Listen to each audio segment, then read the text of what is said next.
ത്രിയേക ദൈവത്തിന് സ്തുതി. കീഴിലും സെൻറ് തോമസ് ധ്യാന കേന്ദ്രത്തിൽ നടന്നു വരുന്ന ധ്യാനത്തിലേക്ക് നിങ്ങളെ ഏവരെയും ക്രിസ്തുയേശുവിൻ്റെ നാമത്തിൽ സ്വാഗതം ചെയ്യുകയാണ്. ഒരിക്കൽ കൂടി ഈ വചനവുമായി എഴുന്നേറ്റ് നിൽക്കുന്നതിന് താങ്ങും തണലും ത്രാണിയും തന്ന കാരുണ്യവാനായ ദൈവത്തെ നന്ദി നിറഞ്ഞ ഹൃദയത്തോടെ സ്തുതിച്ചുകൊണ്ട് ഈ ശുശ്രൂഷയിലേക്ക് കടന്നു വരട്ടെ. 2 കൊരിന്ത്യർ 7-ാം അധ്യായം 5-ാം വാക്യം വായിക്കുമ്പോൾ പൗലോസ് അപ്പോസ്തലൻ ഇപ്രകാരം ആലേഖനം ചെയ്തതായി കാണുന്നു: പുറത്ത് യുദ്ധം, അകത്ത് ഭയം. പുറത്ത് യുദ്ധം, അകത്ത് ഭയം. ഇന്നത്തെ ഈ ലോകത്തിൻ്റെയും ആ ലോകത്ത് ജീവിക്കുന്ന മനുഷ്യൻ്റെയും ഒരവസ്ഥയാണ് ആ തിരുവചന ഭാഗത്ത് നമുക്ക് കാണാൻ കഴിയുന്നത്. പുറത്ത് യുദ്ധം, എവിടെയും സംഘർഷങ്ങളാണ്. എല്ലാ മേഖലകളും സംഘർഷഭരിതങ്ങളായിരിക്കും. യുദ്ധസമാനമായ പൊട്ടിത്തെറിയുടെ ഒരു വക്കിലെത്തി നിൽക്കുകയാണ് ഈ ലോകം.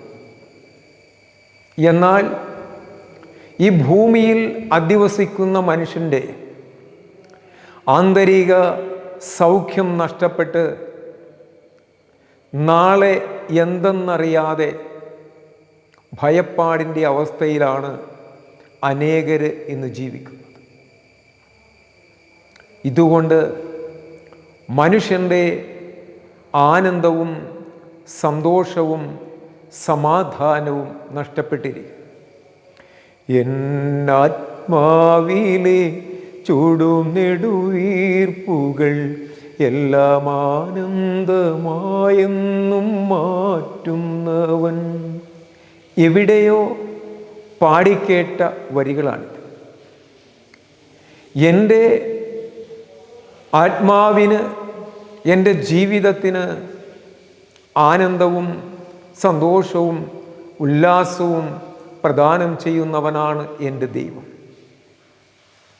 അവനെയാണ് മീഖാ പ്രവചനം 6-ാം അധ്യായം 8-ാം വചനഭാഗത്ത് കാണുന്നത്: മനുഷ്യ, നല്ലത് എന്ത് എന്ന് അവിടുന്ന് കാണിച്ചു തന്നിട്ടുണ്ട്. നീതി പ്രവർത്തിക്കുക, കരുണ കാണിക്കുക, ദൈവസന്നിധിയിൽ വിനീതനായിരിക്കുക. സഹോദരങ്ങളെ, ഇന്നത്തെ ഈ അവസ്ഥയിൽ നിന്ന് മോചനം നേടുന്നതിന്, ശാന്തി നേടുന്നതിന് തിരുവചനം നമ്മോട് പറയുന്നത്, ദൈവം നമ്മോട് നീതിയും നല്ലതും പ്രവർത്തിക്കുക, നിനക്ക് ആത്മശാന്തി ലഭിക്കുമെന്ന് വചനത്തിൽ നമ്മെ പഠിപ്പിക്കും.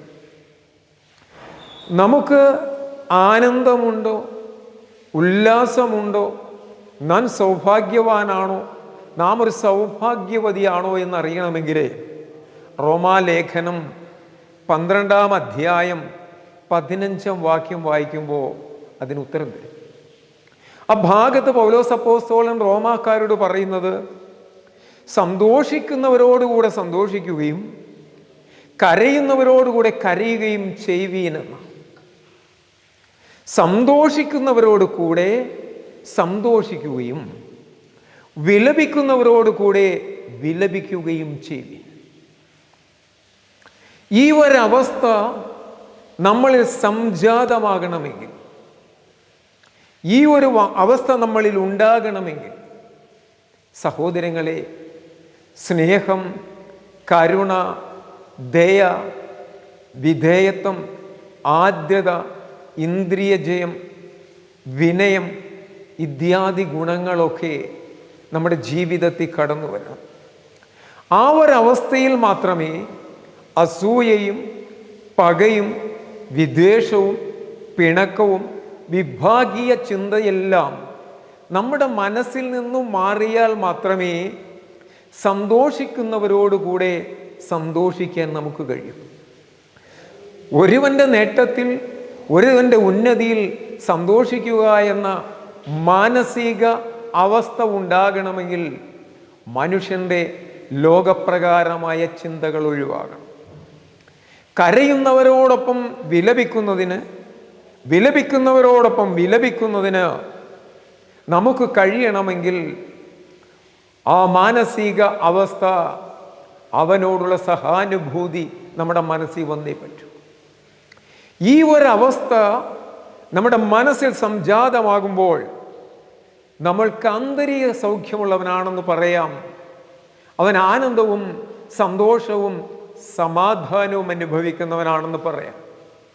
സഹോദരങ്ങളെ, എന്തുകൊണ്ടാണ് നമ്മുടെ ആന്തരിക സൗഖ്യം നഷ്ടപ്പെട്ടു പോയത്?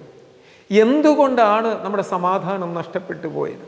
എന്തുകൊണ്ടാണ് ജീവിതത്തിൽ ആനന്ദമില്ലാതെ പോയത്? തിരുവചനത്തിലൂടെ കടന്നു ചെല്ലുമ്പോൾ എന്നെ എപ്പോഴും ചിന്തിപ്പിച്ചിട്ടുള്ള ഒരു ഭാഗമുണ്ട്. ശുദ്ധ ലൂക്കോസിന്റെ സുവിശേഷം 16-ാം അധ്യായം 25-ാം വചനഭാഗത്ത് 2 വ്യക്തി ജീവിതങ്ങളെ കാണാം. 1 ധനവാനും 2 ലാസർ. 2 പേരും മരിച്ചു.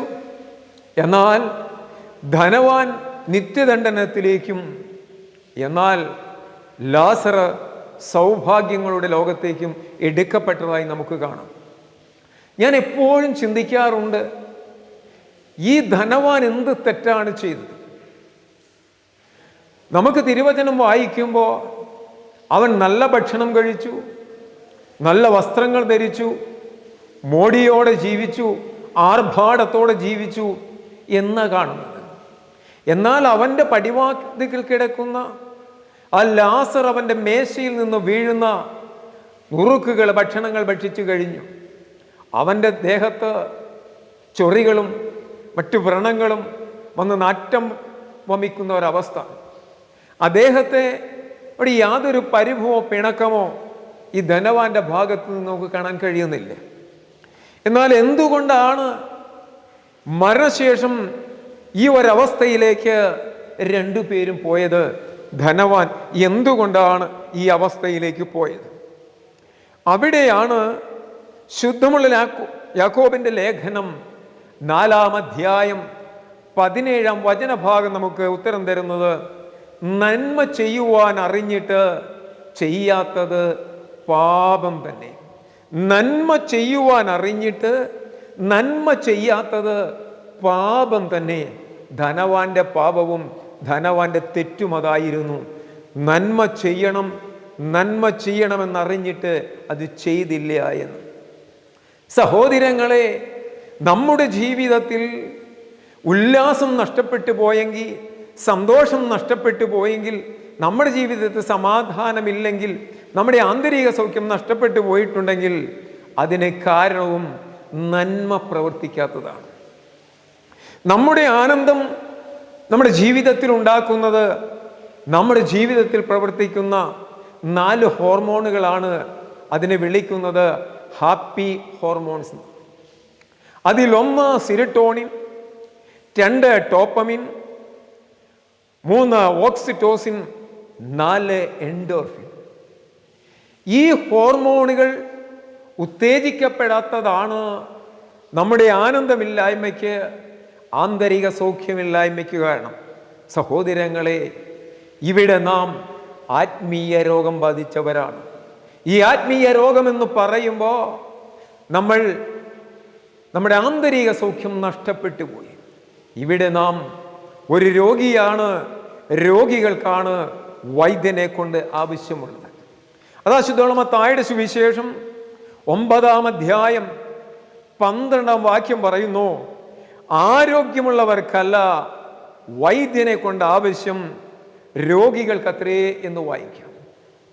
ആന്തരിക സൗഖ്യം നഷ്ടപ്പെട്ട നമുക്ക് ഈ 4 ഹോർമോണുകൾ ഉത്തേജിക്കപ്പെടാത്ത അവസ്ഥയിൽ നമുക്ക് ഒരു വൈദ്യൻ ആവശ്യമാണ്. അത് നമ്മുടെ കർത്താവാണ്.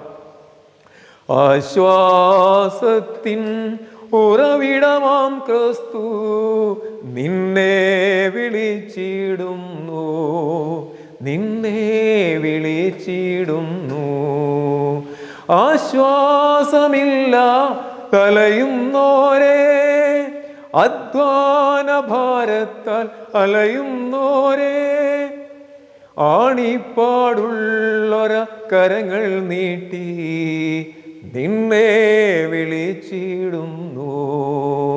ആശ്വാസത്തിൻ ഉറവിടമാം ക്രിസ്തു നിന്നെ വിളിച്ചിടുന്നു, നിന്നെ വിളിച്ചിടുന്നു. നമ്മുടെ കർത്താവ് ഈ രോഗസൗഖ്യത്തിനായി ആ കരങ്ങൾ നീട്ടി നമ്മെ വിളിക്കുകയാണ്. നിനക്ക് സൗഖ്യമാകുവാൻ ഈ സമയത്ത് മനസ്സുണ്ടോ എന്നതാണ് ചോദ്യം. എന്താണ് നമ്മുടെ രോഗം? ഈ 4 ഹോർമോണുകൾ ഉത്തേജിക്കപ്പെടണം. വചനമാകുന്ന ദൈവം, ആശ്വാസവനായ ദൈവം, ആ വചനത്തിലൂടെ ഈ രോഗസൗഖ്യം നമുക്ക് നേടാം. സഹോദരങ്ങളെ, അനേകരുടെ ജീവിതത്തിൽ സംതൃപ്തിയും സന്തോഷവും ശുഭാപ്തി വിശ്വാസമില്ലാത്ത അവസ്ഥയാണ്. ജീവിതത്തിൽ സംതൃപ്തി നഷ്ടപ്പെട്ടവർ, ജീവിതത്തിൽ ആനന്ദം നഷ്ടപ്പെട്ടവർ, ജീവിതത്തിൽ ശുഭാപ്തി വിശ്വാസമില്ലാത്തവർ. ഇതിന് കാരണം സ്നേഹിതരെ, നമ്മളിലെ സിരട്ടോണിൻ എന്ന ഹോർമോൺ ഉത്തേജിക്കപ്പെടാത്തത് കൊണ്ടാണ്. ഇതിൻ്റെ ലെവൽ കുറയുമ്പോൾ എപ്പോഴും നമ്മൾ ഡിപ്രഷനിലേക്ക് പോകും. ഇവിടെ നമുക്ക് ആന്തരിക സൗഖ്യം നഷ്ടപ്പെടും. ഇവിടെ നാം ആത്മീയ രോഗത്തിന് അടിമയാകും. ഇതിനെ എങ്ങനെ നമുക്ക് പരിഹരിക്കാം? ഒരു ന്യായശാസ്ത്രി കർത്താവിൻ്റെ സമീപത്ത് വരുന്നുണ്ട്. ശുദ്ധ ലൂക്കോസിന്റെ സുവിശേഷം 10:25 വായിക്കുമ്പോൾ ആ ന്യായശാസ്ത്രി, ചില പുസ്തകങ്ങൾ സബ്രോൻ എന്ന് കാണാം, ആ ന്യായശാസ്ത്രി കർത്തൃസന്നിധിയിൽ വന്ന് ആവശ്യപ്പെടുന്നത്, ഞാൻ നിത്യജീവനെ അവകാശിയാക്കുവാൻ എന്ത് ചെയ്യണം? അവന് ശാന്തിയും സമാധാനവും കരഗതമാവാൻ എന്ത് ചെയ്യണം? കർത്താവ് ചോദിച്ചു, ന്യായപ്രമാണത്തിൽ എന്തു പറയുന്നു? നിന്റെ ദൈവത്തെ പൂർണ്ണ ഹൃദയത്തോടും പൂർണ്ണ മനസ്സോടും ആരാധിക്കണമെന്നും നിന്നെ പോലെ നിന്റെ അയൽക്കാരനെ സ്നേഹിപ്പീനെന്ന് പറഞ്ഞു. അപ്പൊ ആരാ അയൽക്കാരൻ? അവനും സംശയമായി. കർത്താവ് അവന് നല്ല ശമരിയക്കാരൻ്റെ കഥ പറഞ്ഞു കൊടുക്കുകയാണ്. ഒരുവൻ യെരൂശലേമിൽ നിന്ന് യെരിഹോവിലേക്കുള്ള യാത്രാമധ്യേ കള്ളന്മാരാൽ ആക്രമിക്കപ്പെട്ട് വഴിയരിയിലിട്ടുപോയി. ഒരു പുരോഹിതൻ കടന്നു വന്നു, മറുവഴി പോയി. ഒരു ലേവ്യൻ വന്നു, കണ്ട ഭാവം നടിക്കാതെ പോയി. എന്നാൽ ശമരിയക്കാരൻ അവൻ്റെ മുറിവുകളെല്ലാം വെച്ച് കെട്ടി അവനെ സത്രത്തിലാക്കി. ഇനി വരുമ്പോൾ ആവശ്യമുള്ളത് തന്നുകൊള്ളാമെന്ന് വാക്ക് പറഞ്ഞ് അവിടെ നിന്ന് പോവുക. ഇതിലാരാണ് നല്ല ശമരിയക്കാരൻ, നല്ല അയൽക്കാരൻ എന്ന് ചോദിച്ചപ്പോൾ ശമരിയക്കാരൻ ഉത്തരം പറഞ്ഞു. അവിടെയാണ് കർത്താവശ്യമുള്ള ലൂക്കോസിന്റെ സുവിശേഷം 10:37 ഈ ന്യായശാസ്ത്രിയോട് പറയുന്നത്, നീയും പോയി അങ്ങനെ തന്നെ ചെയ്യുവീൻ, നീയും പോയി അപ്രകാരം തന്നെ ചെയ്യുവീൻ. ഇവിടെയാണ് നീ അപ്രകാരം ചെയ്താൽ എന്ത് സംഭവിക്കും? സഹോദരങ്ങളെ, ഈ സിരട്ടോണിൻ എന്ന ഹോർമോൺ മറ്റൊരുവനായി സേവനം ചെയ്യുമ്പോൾ ഉത്തേജിക്കപ്പെടുന്ന ഒന്നാണ്. അവിടെയാണ് ശ്രീബുദ്ധൻ നമ്മോട് പറയുന്നത്, പ്രതിസന്ധിയിലായിരിക്കുന്ന, കഷ്ടത്തിലായിരിക്കുന്ന, നിരാശയിലായിരിക്കുന്ന ഒരു മനുഷ്യൻ പുഞ്ചരിക്കുവാൻ ഇടയായാൽ, നാം നിമിത്തം അവനൊരു സംതൃപ്തി ഉണ്ടായാൽ, അവന് സന്തോഷമുണ്ടായാൽ, അവൻ്റെ സന്തോഷത്തിൽ നിന്ന് നമുക്ക് കിട്ടുന്ന സംതൃപ്തിയുടെ അളവ് പറഞ്ഞറിയിക്കാൻ കഴിയുന്നതല്ല. സഹോദരങ്ങളെ, മറ്റൊരുവന് സേവനം ചെയ്യുമ്പോൾ നമുക്ക് കിട്ടുന്ന ആത്മസംതൃപ്തിയുടെ അളവൊന്ന് വലുതാണ്. അങ്ങനെ അതിൽ നിന്നും ഈ ഹോർമോൺ, ഈ സിരട്ടോൺ എന്ന ഹോർമോൺ ഉത്തേജിക്കപ്പെടും, നമുക്ക് ആനന്ദമുണ്ടാകും. അവിടെയാണ് എബ്രായ ലേഖനം 13:16 പൗലോസ് അപ്പോസ്തലൻ പറയുന്നത്, നന്മ ചെയ്യുന്നതിലും നിനക്കുള്ളവ പങ്കുവെക്കുന്നതിലും ഉപേക്ഷയരുത്. നന്മ ചെയ്യുന്നതിലും നിനക്കുള്ളവ മറ്റുള്ളവർക്കായി പങ്കുവെക്കുന്നതിലും ഉപേക്ഷയരുത് എന്ന് പറയുന്ന ഇതാണ്. സഹോദരങ്ങളെ, പങ്കുവെപ്പിൻ്റെ അവസ്ഥയിൽ നമുക്ക് ആനന്ദം കണ്ടെത്താൻ കഴിയും. തിരുവചനത്തിലൂടെ ഈ എങ്ങനെ കരഗതമെന്ന് പറഞ്ഞു തരുന്നുണ്ട്. അതിനാൽ നാം പരസ്പരം നമുക്കുള്ളതിനെ പങ്കുവെക്കുന്നവനാകുവിൻ, നാമും നല്ല ഒരയൽക്കാരനായി മാറുവിൻ. വീണ്ടും പലരുടെയും ജീവിതത്തിൽ ഉത്കണ്ഠ, നിർജീവാവസ്ഥ, സന്തോഷമില്ലായ്മ ഇതെല്ലാം കാണും. ഇതിന് കാരണം ഡോപ്പമിൻ എന്ന ഹോർമോൺ ഉത്തേജിക്കപ്പെടാത്തത്. സഹോദരങ്ങളെ, ഈ ഹോർമോൺ ഉത്തേജിക്കപ്പെടുന്നത് സ്നേഹം, അംഗീകാരം, പ്രശംസ എന്നതിലൂടെയാണ്. അപ്പോൾ നമ്മുടെ കുടുംബത്തിലും നമ്മുടെ ചുറ്റുപാടുകളിലും നാം വ്യാപരിക്കുന്ന മേഖലകളിലും ഈ ആനന്ദവും സന്തോഷവും ഇല്ല എങ്കിൽ അതിൻ്റെ കാരണം നമ്മളിലില്ല എങ്കിൽ അതിൻ്റെ കാരണം ഈ ഹോർമോൺ ഉത്തേജിക്കപ്പെടുന്നില്ല എന്നതാണ്. അവിടെ ഞാൻ പറഞ്ഞു, സ്നേഹവും അംഗീകാരവും പ്രശംസയിലൂടെ മാത്രമേ ഇത് ഉത്തേജിക്കപ്പെടുന്നു എന്ന്. അനേകം കുടുംബ ബന്ധങ്ങൾ ശിഥിലമായി പോകുന്നതിൻ്റെയും കാരണം സ്നേഹവും അംഗീകാരവും പ്രശംസയും ഇല്ലാത്തതാണ്. അവിടെയാണ് 1 പത്രോസ് 3:8 പത്രോസ് അപ്പോസ്തലൻ പറയുന്നത്, നിങ്ങളെല്ലാവരും ഹൃദയമൈക്യമുള്ളവരും അനുകമ്പയും സഹോദര സ്നേഹവും കരുണയും വിനയവുമുള്ളവരായിരിപ്പീൻ എന്ന് പറയുന്നത്. ഒരു കുടുംബത്തിൽ ഹൃദയമൈക്യവും പരസ്പര സ്നേഹവും അനുകമ്പയും വിനയവും കരുണയും പുലർത്തുമെങ്കിൽ, കാണിക്കുമെങ്കിൽ, സഹോദരങ്ങളെ, അവിടെ അംഗീകാരമുണ്ട്, അവിടെ സ്നേഹമുണ്ട്, അവിടെ പ്രശംസയുണ്ട്. അതുവഴി ഇപ്രകാരം ശാന്തതയും സമാധാനവും കൈവരിക്കുന്നു എങ്കിൽ ആ കുടുംബങ്ങളിലും അതുപോലുള്ള ചുറ്റുപാടുകളിലും ജീവിക്കുന്ന വ്യക്തികളിൽ നിന്ന് ഈ ഡോപ്പമിൻ ഉത്തേജിക്കപ്പെടും. അവിടെ വചനമാകുന്ന ദൈവം മൂലം സഹോദരങ്ങളെ നമ്മുടെ ജീവിതത്തിൽ ആനന്ദവും സന്തോഷവും ഉണ്ടാവും. അതുകൊണ്ടാണ് കൊലാസ്യർ 3:19 പറയുന്നത്, ഭർത്താക്കന്മാരെ നിങ്ങളുടെ ഭാര്യമാരെ സ്നേഹിപ്പീൻ, അവരോട് കയ്പായിരിക്കരുത്. സ്ത്രീയോട് പറയുന്നതും ഇതാ, നിന്റെ ഭർത്താവിനെ ബഹുമാനിക്കാൻ പറഞ്ഞത് ഇത് തന്നെയാണ്. സഹോദരങ്ങളെ, നിങ്ങൾ ഭാര്യ ഭർത്താക്കന്മാര്, ദമ്പതിമാര്, കുടുംബാംഗങ്ങള് പരസ്പരം കയ്പായിട്ടിരിക്കരുത്.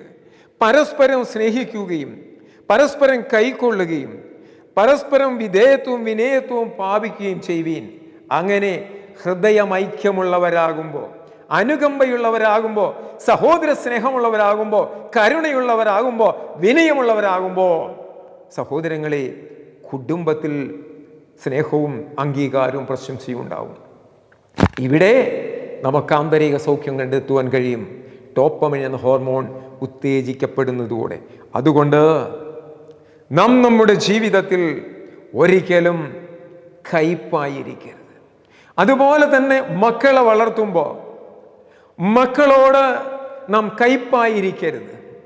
അവരോട് സ്നേഹത്തോടെയും അവരുടെ പ്രവൃത്തികൾ അംഗീകരിക്കുകയും അവരുടെ ചെറിയ ചെറിയ നേട്ടങ്ങളെ പ്രശംസിക്കുകയും ചെയ്യുകയും അവരുടെ കോട്ടങ്ങളിൽ, അവരുടെ ന്യൂനതകളിൽ അവരെ ശാസിക്കുകയല്ല സഹോദരങ്ങളെ, അവരോട് ചേർന്ന് നിൽക്കുകയും കൂടെ നിൽക്കുകയുമാണ് വേണ്ടത്. നാം ശാസിക്കുമ്പോൾ, നീ ഒറ്റപ്പെടുത്തുമ്പോൾ, പ്രശംസിക്കാതിരിക്കുമ്പോൾ, സ്നേഹമില്ലാത്ത അവസ്ഥയിൽ പ്രഭാഷകൻ 30:13 പറയുന്നു, മകന്റെ ലജ്ജാകരമായ പ്രവൃത്തിയാൽ ദുഃഖിക്കാതിരിക്കേണ്ടതിന് അവനെ ശിക്ഷണത്തിൽ വളർത്തുവീൻ. ആ ശിക്ഷണത്തിൽ, നാം കൊടുക്കുന്ന ശിക്ഷണങ്ങളിൽ സഹോദരങ്ങളെ ഏറ്റവും അത്യാവശ്യമായിട്ടുള്ളതാണ് അംഗീകാരവും സ്നേഹവും പ്രശംസയും. ഇതിലൂടെ ഒരു നല്ല തലമുറയെ, ആന്തരിക സൗഖ്യമുള്ള വഴിതെറ്റാത്ത ഒരു തലമുറയെ നമുക്ക് വാർത്തെടുക്കാൻ കഴിയും. അപ്പോൾ നമുക്ക് പറയാൻ കഴിയും, സന്തോഷത്തോടെ തന്ന ജീവിതം സന്താപമാക്കരുതേശുവേ,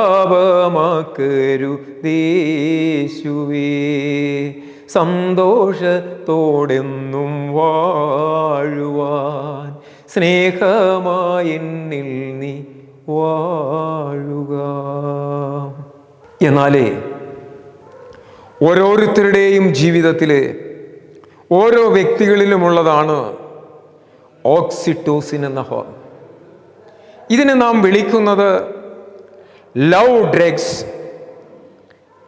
അല്ലെങ്കിൽ ലവ് ഹോർമോൺ എന്ന പേരിലാണ് വിളിക്കുന്നത്. ഇത് സാധാരണ ഉത്തേജിക്കപ്പെടുന്നത് മനുഷ്യൻ ഒരു സാമൂഹ്യ ജീവിയായി മാറുമ്പോഴാണ്. സമൂഹ ജീവി എന്ന് ഉദ്ദേശിക്കുന്നത് 1 യോഹന്നാൻ 3:5 പറയണത് തൻ്റെ സഹോദരനെ സ്നേഹിക്കാത്തവൻ മരണത്തിൽ സ്ഥിരവാസം ചെയ്യുകയാണെന്ന്. പരസ്പര സഹോദര സ്നേഹം, വിശാലമായ കാഴ്ചപ്പാട്, ലോകമേ തറവാട്, എന്നെപ്പോലെ മറ്റുള്ളവനും കഴിയണം, എനിക്കുള്ള വികാരങ്ങളും വിചാരങ്ങളും ആവശ്യങ്ങളും മറ്റുള്ളവനും ഉണ്ട് എന്ന ചിന്ത നമ്മളെ ഭരിക്കുമ്പോൾ, നമ്മളെ നയിക്കുമ്പോൾ സഹോദരങ്ങളെ ഈ ഹോർമോൺ ഉത്തേജിക്കപ്പെടും.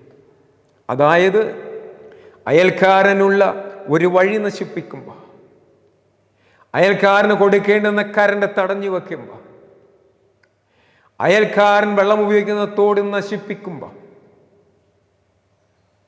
അയൽക്കാരന് കിട്ടേണ്ടുന്ന ബേസിക് നെസസിറ്റീസ് നമ്മില്ലാതെയാക്കുമ്പോൾ നിനക്ക് ആനന്ദവും സൗഖ്യവും ഉല്ലാസവും ഒന്നും നിന്റെ ജീവിതത്തിലേക്ക് വരാൻ പോകുന്നില്ല. കാരണം ഈ ഓക്സിറ്റോസിൻ എന്ന ഹോർമോൺ ഉത്തേജിക്കപ്പെടുകയില്ല. നീ നിന്റെ സഹോദരന്, നീ നിന്റെ അയൽക്കാരന് നീ ഉപകാരം ചെയ്യുമ്പോൾ, അവൻ ആനന്ദിക്കുമ്പോൾ, അതിലെനിക്കും നിനക്കും ആനന്ദിക്കാൻ കഴിയുമ്പോഴാണ് ഈ ഹോർമോൺ ഉത്തേജിക്കപ്പെടുന്നത്. അവിടെയാണ് ഞാനും നിങ്ങളും ഒരു സമൂഹ ജീവിയായി മാറണമെന്ന് പറയണേ. ഫിലിപ്പിയ ലേഖനം 2:4 ആരും സ്വന്തം കാര്യം മാത്രം നോക്കരുത്, അയൽക്കാരൻ്റെ കാര്യവും കൂടി നോക്കണം. നീ നിന്റെ കാര്യം മാത്രം നീ നോക്കരുത്, സ്വാർത്ഥത നിന്നെ ഭരിക്കരുത്. നിന്നെ പോലെയാണ് മറ്റുള്ളവരും എന്ന കാഴ്ചപ്പാടോടുകൂടി നീ പ്രവർത്തിക്കുമ്പോൾ, നീ മറ്റുള്ളവരെ സ്നേഹിക്കുമ്പോൾ, നീ മറ്റുള്ളവരെ ഇടപഴകുമ്പോൾ, മറ്റുള്ളവർ കൂടി കരുതുമ്പോൾ, സ്നേഹിതരെ, ഇവിടെ ഈ ഓക്സിറ്റോസിൻ എന്ന ഹോർമോൺ ഉത്തേജിക്കപ്പെടുകയാണ്. അതുവഴി നിന്നിൽ ആനന്ദവും ഉല്ലാസവും ഉണ്ടാവുകയാണ്. അതുകൊണ്ട് സഹോദരങ്ങളെ, വിശ്വമോഹത്താൽ വലഞ്ഞിടല്ലേ, അന്ധകാരത്തിൽ പതിച്ചിടല്ലേ, പാപം വാതുക്കൽ കാവൽ കിടക്കുന്നു, പാപച്ചെളെ കൊണ്ടിൽ വീണിടല്ലേ. അഹങ്കാരവും നിന്ദവും നിഗളവും ഇതെല്ലാം നമ്മുടെ ജീവിതത്തിൽ നിന്ന് പോട്ടെ. അങ്ങനെ ഞാനും നിങ്ങളും ഒരു സാമൂഹ്യ ജീവിയായി, ഒരു സാമൂഹ്യ സേവനത്തിലൂടെ നാം ജീവിക്കുമ്പോൾ, മറ്റുള്ളവരെ തന്നെ പോലെ കരുതുമ്പോൾ നമ്മളിൽ ആനന്ദമുണ്ടാകും, സന്തോഷമുണ്ടാകും. അതിനാൽ സ്നേഹിതരെ, നാം ഒരു സമൂഹ ജീവിയാവുക. ഇതാ വചനം നമുക്ക് പറഞ്ഞു തരുന്നത്. എന്നാൽ ശുദ്ധമത്തായ സുവിശേഷം 7-ാം അധ്യായം 17-ാം വാക്യം പറയുന്നു, നല്ല വൃക്ഷത്തിൽ നിന്ന് നല്ല ഫലവും ചീത്ത വൃക്ഷത്തിൽ നിന്ന് ചീത്ത ഫലവും കായ്ക്കുമെന്ന് കാണും. എന്നാൽ ഇത് പറയാൻ കാരണം, നമ്മുടെ സന്തോഷമില്ലായ്മയുടെ മറ്റൊരു കാരണം എൻഡോർഫിൻ എന്ന ഹോർമോൺ ഉത്തേജിക്കപ്പെടാത്തതാണ്. എന്നാൽ ഇത് മദ്യം, കഞ്ചാവ് കൊണ്ട് ഉത്തേജിപ്പിക്കാമെന്ന് ശാസ്ത്രം പറയുന്നുണ്ട്. എന്നാൽ അവിടെയാണ് സഹോദരങ്ങളെ ഞാൻ ഈ വാക്യം എടുത്തത്. നല്ല വൃക്ഷത്തിൽ നിന്ന് നല്ല ബലവും ചീത്ത വൃക്ഷത്തിൽ നിന്ന് ചീത്ത ബലവും പുറപ്പെടും. നീ മദ്യവും നീ കഞ്ചാവും ഉപയോഗിച്ച് നീ ആനന്ദത്തിന് വേണ്ടി നീ ഉത്തേജിപ്പിക്കപ്പെടുന്നതിന് ശ്രമിക്കുമ്പോൾ നിന്നിൽ നിന്ന് പുറപ്പെടുന്നതൊക്കെയും ചീത്തയായിരിക്കും, തിന്മയായിരിക്കും. ആ തിന്മ നിന്നിലും സമൂഹത്തിലും നിന്റെ കുടുംബത്തിലും പടരുമ്പോൾ അവിടെ അസ്വസ്ഥതയാണ്. എന്നാൽ എങ്ങനെയാണ് ഇതിനെ നമുക്ക് ഉത്തേജിപ്പിക്കാൻ കഴിയുന്നത്? അവിടെയാണ് വചനഭാഗം ഞാൻ ആദ്യം പറഞ്ഞത്, നിനക്കുള്ളത് പങ്കുവയ്ക്കാൻ നീ മടിക്കണ്ട. അതുപോലെ ഏത് പ്രവൃത്തിയിൽ നീ ഏർപ്പെടുന്നുവോ, ഏത് തൊഴിലിൽ നീ ഏർപ്പെടുന്നുവോ, അത് ആനന്ദത്തോടും സന്തോഷത്തോടെയും ചെയ്യുക. ഒരു ചെറിയ തൊഴിലായിരിക്കാം, നീ പ്രതീക്ഷിച്ച ഉന്നത സ്ഥാനം നിനക്ക് കിട്ടിയില്ല, സമൂഹത്തിൽ നീ ആഗ്രഹിക്കുന്ന അംഗീകാരം കിട്ടിയില്ലെന്ന് വരാം. എന്നാൽ സഹോദരങ്ങളെ, കിട്ടിയതിൽ സംതൃപ്തിപ്പെടുമ്പോൾ, സ്വന്തം കിട്ടിയ ഭാര്യ, കിട്ടിയ മക്കൾ, മാതാപിതാക്കന്മാർ, സൗഭാഗ്യങ്ങൾ, അതിൽ നീ സംതൃപ്തി അടയുമ്പോൾ, അതിൽ നീ തൃപ്തനാകുമ്പോൾ ഈ ഹോർമോൺ ഉത്തേജിക്കപ്പെടും. നിന്റെ ജീവിതത്തിൽ ആനന്ദമുണ്ടാകും, ഉല്ലാസമുണ്ടാകും. അവിടെയാ പറയണത്, നിന്റെ ജീവിതത്തിൽ ആനന്ദവും ഉല്ലാസവും വരുമ്പോൾ, നിനക്ക് ആന്തരിക സൗഖ്യം ലഭിക്കുമ്പോൾ നിന്നിൽ നിന്ന് നല്ലത് പുറപ്പെടും. നല്ല വൃക്ഷത്തിൽ നിന്ന് നല്ല ഫലം പുറപ്പെടും. അങ്ങനെ ഒരു നല്ല ഫലം പുറപ്പെടുവിക്കുന്ന സമൂഹത്തിനും കുടുംബത്തിനും അയൽക്കാർക്കും സ്വന്തക്കാർക്കും നല്ലവനായ ആന്തരിക സൗഖ്യമുള്ള സൗഭാഗ്യവാനായ സൗഭാഗ്യവതിയായ ഒരു വ്യക്തി ജീവിതം ക്രമീകരിക്കുന്നതിന്, ചിട്ടപ്പെടുത്തുന്നതിന്, കൊണ്ടുവരുന്നതിന് സഹോദരങ്ങളെ, നമ്മൾ ആദ്യമായി ഈ വചനങ്ങളിലേക്ക് തിരിയാം. ഈ വചനം ജീവിതത്തിൽ പ്രാവർത്തികമാക്കുമ്പോൾ ഞാനും നീയും വചനത്തിൽ അധിഷ്ഠിതമായി ജീവിക്കുന്ന ഓരോ ക്രിസ്തീയ ജീവിതങ്ങളാവും. ഓരോ ക്രിസ്തീയ ജീവിതത്തിലും ശാന്തിയുണ്ട്, സമാധാനമുണ്ട്, ആനന്ദമുണ്ട്, സന്തോഷമുണ്ട്. അവിടെ പിണക്കമില്ല, വിദ്വേഷമില്ല, വൈരാഗ്യമില്ല, പകയില്ല, വിഭാഗീയതയില്ല. എല്ലാവരും ഒത്തുചേർന്ന ഒരു ക്രിസ്തീയ ഭവനം, ഒരു ക്രിസ്തീയ കുടുംബം. ഒരു ക്രിസ്തീയ കുടുംബത്തിൻ്റെ സൃഷ്ടിക്കാകട്ടെ ഓരോ വ്യക്തിയുടെയും ആനന്ദത്തിനും സന്തോഷത്തിനും ഉല്ലാസത്തിനുമാകട്ടെ ഇന്നത്തെ ചിന്ത. സ്നേഹിതരെ, ഒരു മിനിറ്റ് ദൈവസന്നിധിയിൽ നമുക്ക് തലകളെ വണക്കി പ്രാർത്ഥിച്ച് ഈ വചന ശുശ്രൂഷ അവസാനിപ്പിക്കാം. സ്നേഹവാനായ തമ്പുരാനെ, അനേകമായ പ്രതിസന്ധികളിൽ നട്ടം തിരിയുന്ന ഈ കാലഘട്ടത്തിൽ, പ്രകൃതിയും സമൂഹവും ഒരുപോലെ മ്ലേച്ഛതകൾ കൊണ്ട് നിറഞ്ഞിരിക്കുന്ന ഈ കാലഘട്ടത്തിൽ, അരുതായ്മകൾ നൃത്തമാടുന്ന ഈ കാലഘട്ടത്തിൽ, വഴിതെറ്റി സഞ്ചരിക്കുന്ന ഒരു തലമുറയുടെ കാലത്തിൽ, സ്നേഹവാനായ ദൈവമേ, ഞങ്ങളിലേക്ക് ഇറങ്ങി വരയണമേ. ഞങ്ങളുടെ പ്രതിസന്ധികളെ, ഞങ്ങളുടെ പ്രശ്നങ്ങളുടെ പരിഹാരകനായി ഞങ്ങളിലേക്ക് അവിടെ നിന്ന് വരയണമേ. ഞങ്ങളുടെ ശരീരത്തിൽ ഉത്തേജിക്കപ്പെടാതെ പോയ ആ 4 ഹാപ്പി ഹോർമോണുകളായി തമ്പുരാനെ, വചനമാകുന്ന ദൈവമേ, ഞങ്ങളിൽ ഇറങ്ങി പ്രവർത്തിക്കണമേ. ഞങ്ങളുടെ കുടുംബത്തിലും ഞങ്ങൾ വ്യാപരിക്കുന്ന മേഖലകളിലും ശാന്തിയും സമാധാനവും അതുവഴി ഉണ്ടാകുവാൻ കരുണ കടാക്ഷം ചൊരിഞ്ഞ് ഞങ്ങൾ ഇറങ്ങി പ്രവർത്തിക്കണമേ. ഞങ്ങൾ കേട്ട വചനങ്ങളെ 60ഉം 100ഉം മേനിയായി ഞങ്ങളിൽ വളരുന്നതിനും, ഞങ്ങൾ ബന്ധപ്പെടുന്ന സകല മേഖലകളും അതിൻ്റെ ഫലം കൊയ്തെടുക്കുന്നതിനും കരുണാമയനെ, സ്നേഹസ്വരൂപനെ, കരുണ കടാക്ഷം ചൊരിഞ്ഞ് ഞങ്ങളിലേക്ക് ഇറങ്ങി വരയണമേ. ഈ ധ്യാന കേന്ദ്രത്തെ ഞങ്ങൾ സമർപ്പിക്കുന്നു, ഞങ്ങൾ ദേവാലയങ്ങൾ സമർപ്പിക്കുന്നു, പ്രതിസന്ധിയിലായിരിക്കുന്ന സഭയെ സമർപ്പിക്കുന്നു, സകല ആചാര്യശ്രേഷ്ഠന്മാരെയും പുരോഹിതന്മാരെയും സന്യാസി സമൂഹത്തെയും ഞങ്ങൾ സമർപ്പിക്കുന്നു. കരുണാമയനെ, കാരുണ്യവാനെ, അവിടുന്ന് കൈക്കൊണ്ട് ആവശ്യമായതിനെ അപ്പോൾ തന്ന് ഞങ്ങളെ അനുഗ്രഹിക്കണമേ.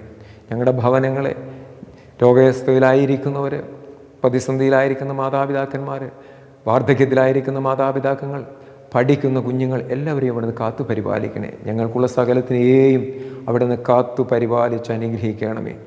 കരുണാമയനെ, ഈ സ്ഥാപനത്തിന് ഞങ്ങൾക്ക് വിട്ടുതന്ന സഹോദരനെ അവിടുന്ന് തൃക്കൈകളിൽ എടുക്കണമേ, അനുഗ്രഹിക്കണമേ. അതിൻ്റെ തലമുറകളെ അവിടുന്ന് വാഴ്ത്തി അനുഗ്രഹിക്കണമേ. കരുണാമയനെ, ഞങ്ങൾ അപേക്ഷ വയ്ക്കുന്ന സകലർക്കും അവിടുന്ന് കരുണാ കടാക്ഷം ചൊരിഞ്ഞ് മഹാവൈദ്യനായ അവിടുന്ന് തൊട്ട് സൗഖ്യമാക്കണമേ, സുഖപ്പെടുത്തണമേ. ആന്തരിക സൗഖ്യം അവർക്ക് പ്രദാനം ചെയ്യണമേ. മഹത്വം തിരുമേനി എടുക്കണമേ. കരുണയും കൃപയും പാപികൾക്ക് അയച്ചു തരണമേ. ആമേൻ. Praise the Lord. ഹല്ലേലൂയ. ഇന്ന് വചനം പങ്കുവെച്ച ഏറ്റവും പ്രിയപ്പെട്ട തോമസ് സാറിന് വേണ്ടി നമുക്ക് പ്രാർത്ഥിക്കാം. ശക്തമായ കൂട്ട് നമുക്ക് തന്നു. കേട്ട വചനം 10, 30, 60, 100 മേനിയായി ഫലം കായ്ക്കാൻ ദൈവമേ കരുണ ചൊരിയണമേ എന്ന് നമുക്ക് പ്രാർത്ഥിക്കാം. വിശുദ്ധ മത്തായിയുടെ സുവിശേഷം 5:9 സമാധാനമുണ്ടാക്കുന്നവർ ഭാഗ്യവാന്മാർ, അവർ ദൈവത്തിൻ്റെ പുത്രന്മാർ എന്ന് വിളിക്കപ്പെടും.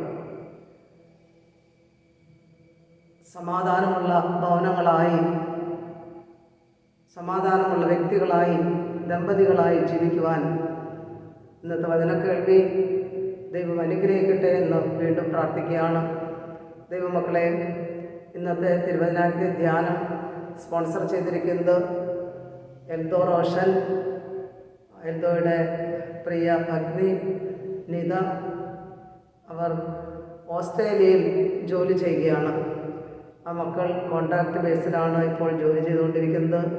അവർക്ക് പെർമനൻ്റായി ജോലി ലഭിക്കാൻ, ദാനമായി നൽകിയ കുഞ്ഞുങ്ങളെല്ലാം അനുഗ്രഹിക്കപ്പെടാൻ, അവരുടെ മാതാപിതാക്കളും സുഖത്തോടെ ആയിരിക്കാൻ വേണ്ടി നമുക്ക് പ്രാർത്ഥിക്കാം. ഈ മക്കളുടെ നല്ല ആവശ്യങ്ങളിൽ ദൈവമേ അവിടുന്ന് കൂടെ ഇരുന്ന് അളവില്ലാതെ അനുഗ്രഹിക്കണമേ എന്ന് പ്രാർത്ഥിക്കുന്നു. ഹല്ലേലൂയ. ധ്യാനകേന്ദ്രം ദാനമായി തന്ന മകന് നിത്യശാന്തി ലഭിക്കാനും ആ കുടുംബം അളവില്ലാതെ അനുഗ്രഹിക്കപ്പെടാൻ നമുക്ക് ദൈവകരങ്ങളിലേക്ക് സമർപ്പിച്ച് പ്രാർത്ഥിക്കാം. ധ്യാനകേന്ദ്രത്തിലെ ശുശ്രൂഷകളെല്ലാം നിങ്ങൾക്കറിയാം. 2-ാം ശനിക്ക് മുമ്പുള്ള ബുധനാഴ്ച വൈകുന്നേരം ആരംഭിച്ച് ശനിയാഴ്ച വൈകുന്നേരം ആരംഭിക്കുന്ന ധ്യാനം ഒക്ടോബർ മാസത്തിൽ 9-ാം തീയതി ആരംഭിക്കുകയാണ്. ദൈവമക്കൾ ദൈവം നൽകിയിരിക്കുന്ന ആയുസ്സും ആരോഗ്യവും സമയവും സമ്പത്തും എല്ലാം ദൈവവേലയ്ക്ക് വേണ്ടി സമർപ്പിക്കേണ്ടതുണ്ട്. നമുക്ക് ദൈവസന്നിധിയിൽ വന്നിരുന്ന് ധ്യാനിക്കുമ്പോൾ നമ്മുടെ സമയത്തിൻ്റെ ദശാംശമൊക്കെ നമ്മൾ ദൈവവേലയ്ക്ക് വേണ്ടി സമർപ്പിക്കുകയാണ്. ഇത്രയും ആയുസ്സും ആരോഗ്യമൊക്കെ തന്ന ദൈവത്തിൻ്റെ സന്നിധിയിൽ വന്നിരുന്ന് ധ്യാനം കൂടാൻ ദൈവമക്കൾക്ക് ദൈവം കൃപ നൽകട്ടെ എന്ന് പ്രാർത്ഥിക്കുന്നു. ശനിയാഴ്ച തോറുമുള്ള ധ്യാനങ്ങളിലും വന്ന് സംബന്ധിക്കുക. യൂട്യൂബിൽ തിരുവചനാഗ്നി ധ്യാനം, ഞായറാഴ്ച എവൻഗേലിയൻ സന്ദേശം, തിങ്കൾ ചൊവ്വ ദിവസങ്ങളിൽ നമുക്ക് ഗൂഗിൾ മീറ്റിൽ ബൈബിൾ ക്ലാസ്, ബൈബിൾ സ്റ്റഡി, വചനധ്യാനം എല്ലാം ഉണ്ട്. നിങ്ങൾക്കറിയാം. ഈ ശുശ്രൂഷകളിലേക്കെല്ലാം യേശു നാമത്തിൽ എല്ലാവരെയും സ്വാഗതം ചെയ്തുകൊണ്ട് നിർത്തുന്നു. ദൈവനാമം മാത്രം മഹത്വപ്പെടട്ടെ. Price the Lord. പിതാവാം ദൈവത്തിൻ്റെ സ്നേഹവും ഏകജാതനായ പുത്രൻ്റെ കൃപയും പരിശുദ്ധ റൂഹായുടെ സംബന്ധവും സഹവാസവും നാം എല്ലാവരോടുകൂടെയും നമ്മിൽ നിന്ന് വാങ്ങിപ്പോയോടുകൂടെയും ഇന്നും എന്നാളും ഉണ്ടായിരിക്കുമാറാകട്ടെ. ആമേൻ.